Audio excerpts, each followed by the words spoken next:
ନାଲୋ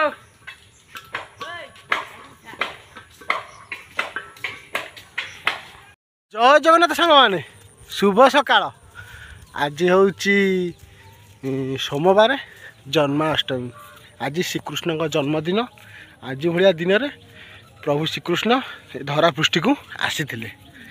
ଆଉ ତାର ସବୁକିଛି ପାଳନ କରିବା ଦେଖିବା। ସବୁ ମନ୍ଦିରରେ ଆଜି ପୂଜା ଅର୍ଚ୍ଚନା ଓଷା ବି ସ୍ତ୍ରୀ ଲୋକମାନେ କରନ୍ତି, ପୁରୁଷ ଲୋକ ବି ମାନେ କରନ୍ତି। ଆଉ ଦେଖିବା କ'ଣ ହେଉଛି ସବୁ ବ୍ଲଗରେ। ଆଉ କାଲି ବି ନନ୍ଦ ଉତ୍ସବ ହବ, ଦେଖିବା। ଗାଁ ଗାଁ ସବୁ ନନ୍ଦ ଉତ୍ସବ ପଳାଯାଏ। ଆଜି ବ୍ଲଗରେ ସବୁ କ'ଣ ହେଉଛି ଦେଖିବା ଶ୍ରୀକୃଷ୍ଣଙ୍କ ଜନ୍ମଦିନରେ। ବାଏ ବାଏ ଫଲୋ ମି। ସତରେ ଯାହା ଜଟିଆ ତାର କାମ ଲାଗିଯାଇଛି। ଆଉ ଗଣେଶ ପୂଜା ପାଇଁ ବାଉଁଶ ଅଣା ହେଉଛି। କ୍ଲବ୍ ପିଲାମାନେ ଆମର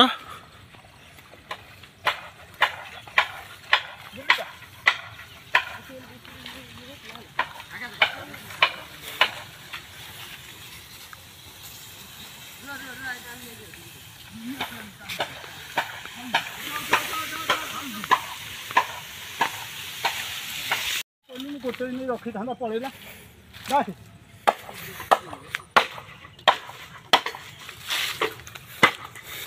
ଜଟ ଚାଲିଛି ତ ଯାହା ହଉ।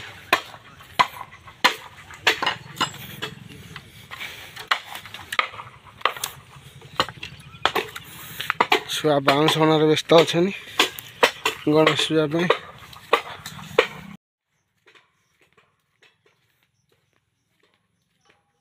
ସାଙ୍ଗମାନେ ଆଜି ଗୋଟେ ଅଭୟାନକ ଘଟଣା ଘଟିଥାନ୍ତା, ଅଳ୍ପକେ ରହିଗଲା। ସେ ଆମ ଗାଁର ହଗୁରା ବୋଲି, ତାଙ୍କ ଘରେ ତା ବୋହୂଟି ରୋଷେଇ କରୁଥିଲା। ଆଉ ଗ୍ୟାସ୍ଟି ସଡ଼ନ୍ ପାଇପ୍ ଫାଟିଯିବାରୁ ଗ୍ୟାସ୍ ଟାଙ୍କିକି ଲାଗିଯାଇଥିଲା। ଯାହା ହଉ ଅଳ୍ପକେ ବଞ୍ଚିଗଲା। ଆଉ ତା ପୁଅ ତାକୁ ବାହାରକୁ ନେଇ ଆସିଲା। ଏଠି ଗ୍ୟାସ୍ ମିସ୍ତ୍ରୀ ଆସି ତାକୁ ସଜାଡ଼ୁଛନ୍ତି। ଏଠି ସ୍ତ୍ରୀ ଲୋକ ବି ମୋ ମନ ଦୁଃଖରେ ଦେଖୁଛନ୍ତି। ଗୋଟେ ଛୋଟ ଗୋଟେ ବଡ଼ ଘଟଣାରୁ ମାନେ ରହିଗଲା।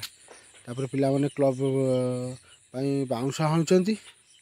ବାଉଁଶ ହଣା ପରେ ଆଜି କ୍ଲବ୍ ଘରେ କ'ଣ ଖବର? କ'ଣ ଖବର? ହାଏ ସାଙ୍ଗମାନେ, ଆଜି ହେଉଛି ଜନ୍ମାଷ୍ଟମୀ। ଆଜି ଜନ୍ମାଷ୍ଟମୀରେ ଇନ୍ଦ୍ରଦେବ ପ୍ରଭୁଙ୍କୁ ଦର୍ଶନ କରିବା ପାଇଁ ଆସନ୍ତି। ତାଙ୍କ ପାଦକୁ ବର୍ଷା ମାଧ୍ୟମରେ ଧୋଇ ଦେବା ପାଇଁ ବର୍ଷା କରନ୍ତି। ଯାହା ହଉ ବର୍ଷା ହେଲା। ଗୁଳୁଗୁଳି ବହୁତ ହେଉଥିଲା। ଆଉ ଗୁଳୁଗୁଳି ଟିକେ କମିଲା, ଥଣ୍ଡା ପଡ଼ିଗଲା। ବର୍ଷା ବି ପ୍ରବଳରୁ ଅତି ପ୍ରବଳ ବର୍ଷା। ତାପରେ ଗାଁର ଗୋଟେ ସିନେରୀ ଥାଏ। ଗୋପାଳ ପୁଅ ଗାଁ ଦାଣ୍ଡରେ ମଇଁଷି ନେଇ ଗଲେ ଭଲ ଲାଗେ। ଯାହା ହଉ ସେ ମଇଁଷିର ଦୃଶ୍ୟକୁ ଆଜି ମୁଁ କଏଦ କରିଛି, ଭଲ ଲାଗିଲା।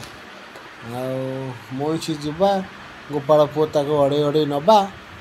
ଗାଁର ଏ ଦୃଶ୍ୟଟି ବହୁତ ରୋମାଞ୍ଚକ ଦୃଶ୍ୟ। ଆଉ ଯଦି ଭିଡ଼ିଓଟି ଭଲ ଲାଗୁଥାଏ ଲାଇକ୍ କରନ୍ତୁ, ସେୟାର କରନ୍ତୁ, ସବସ୍କ୍ରାଇବ୍ କରନ୍ତୁ।